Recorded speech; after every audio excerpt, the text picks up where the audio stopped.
Morning everyone, সকলে কেমন আছো? নিশ্চয়ই ভালোই আছো। আমিও খুব ভালো আছি। দেখো সকাল সকাল এই যে মামুনি বসে বসে মাছ কাটছে, মামুনির পুজো দেওয়া হয়ে গেছে। তারপরে নিচে এসে এই যে ইলিশ মাছ দুটো বের করে রেখেছিল, এবার সেই দুটোই কেটে নিচ্ছে। দুখানা ইলিশ মাছ কাটছে, একটা রান্না হবে আর একটা হবে ভাজা খাওয়ার জন্য। ওই জন্য দুখানায় অনেক বড় বড় কিন্তু ছিল, মানে বেশ বড় বড়। তোমরা নিশ্চয়ই দেখেই বুঝতে পারছো কত বড় বড় ইলিশ মাছ। তা এইগুলো মামুনি কেটে নিক, তারপরে মামুনিই রান্না করবে। আমি আর আজকে রান্না বান্না কিচ্ছু করব না।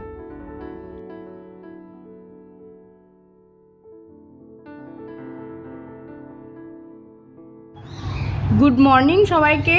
এই যে সকাল সকাল ভাত নিয়ে বসে পড়েছি। এখন বাজে 9:30 না 10:45 বাজে। 10:45টার সময় এই যে ভাত নিয়ে বসেছি। কালকে রাতে তো আমরা কিচ্ছু খাইনি, ঘুমিয়ে পড়েছিলাম সন্ধেবেলা। একেবারে আজকে সকালবেলায় ঘুম থেকে উঠে এই যে ভাত খেতে বসেছি।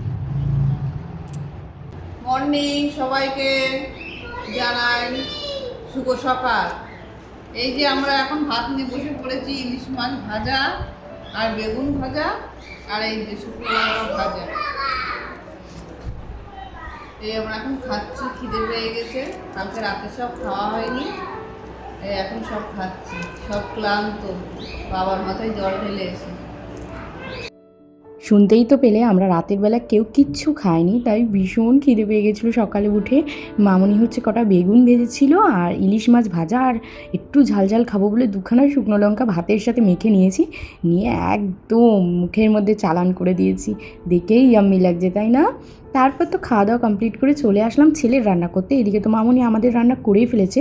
ছেলের জন্য পটল আলু দিয়ে ইলিশ মাছ করছি, আর আমাদের জন্য বেগুন আলু দিয়ে ইলিশ মাছ করেছিল মামুনি।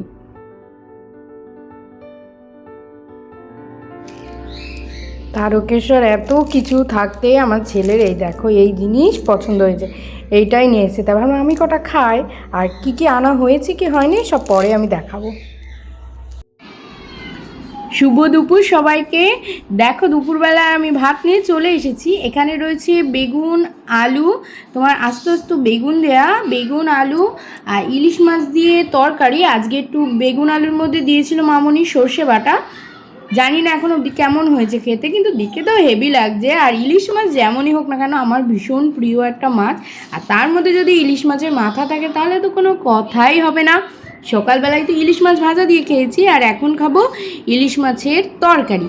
আর সঙ্গে নিয়েছি একটুখানি কাঁচা পেঁয়াজ, আর তারকেশ্বর থেকে আচার এনেছিল, সেই আচারটাও নিয়েছি একটু। তাহলে চলো দুপুরে খাবারটা তাহলে আমি খেয়ে নিই। আর ইলিশ মাছের কাঁটা যেহেতু খুবই নরম হয়, তাই আর ইলিশ মাছে অত কাঁটা বেছে খেতে হয় না, কিন্তু তাও আমি বেছে বেছে খাই একটু, মানে ছোট বড় কাঁটা আমি একটু বেছেই খাই। যেমন এই দেখো কত বড় বড় কাঁটা, এইগুলো না বেছে খেলে কিন্তু গলায় বেঁধে যাবে। এই যে রায়নের বাবাই অফিস থেকে আসার সময় ফল এনেছে, রায়নের কিছু ফলের দরকার ছিল। এখানে রয়েছে আঙুর, আর আমি বলে দিয়েছিলাম এগুলো আনতে। এখানে রয়েছে কলা, ঠোঁটে কলা। আর রায়ন তো আপেল টাপেল খায় না, তাও একটু আনতে বললাম যদি ছেলেটা খায়। এখানে রয়েছে দুটো আপেল, আর এই জায়গায় রয়েছে শশা, তরমুজ। শশা আজকে সকালবেলায় দেখছিলাম বসে বসে শশা খাচ্ছিলো ভালোই, তাই বললাম যে কটা শশা আনো। আর এই যে তরমুজ, এই হলো রায়নের ফল। আজকে রাতের ডিনারে কি নিয়ে এসেছি দেখো। না এটা আমার ডিনার না, আমার ছেলের ডিনার। এটা ওরা যে 3 বেলা ভাত খাইছে, ওই জন্য ভাবলাম যে একবেলা একটু অন্য ধরনের খাবার দিই।